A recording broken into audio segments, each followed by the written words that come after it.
Hello everyone, আমি স্বপ্না চলে এসেছি তোমাদের মাঝে আরও একটি ভিডিও নিয়ে। ভিডিওতে দেখতেই পাচ্ছ যে এই ব্লাউজটির খাপটি কতটা সুন্দর হয়ে আছে।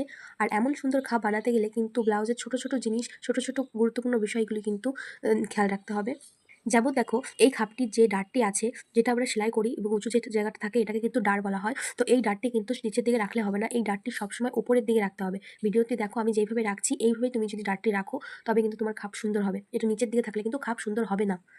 দেখবে ব্লাউজের খাপের ফিনিশিংটি খুবই ভালো আসবে। একবার চেষ্টা করে দেখতে পারো, তারপরে দেখবে রেজাল্টটা কেমন হয়।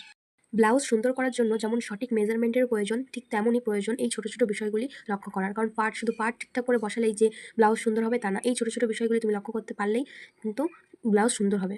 ব্লাউজটি দেখতেই পাচ্ছ, এই ব্লাউজটি কিন্তু এখনো কমপ্লিট করা হয়নি, আর আমি কিন্তু আয়রনও করিনি, তাও কতটা সুন্দর ফিনিশিং দেখাচ্ছে। আর যখন আয়রন করবো ব্লাউজটি তৈরি হয়ে যাবে তখন আরও সুন্দর হয়ে যাবে। যদি এই ভিডিওটি দেখে তোমার একটু সাহায্য হয়ে থাকে তাহলে অবশ্যই চ্যানেলটির পাশে থাকবে। দেখা হচ্ছে নেক্সট ভিডিওতে।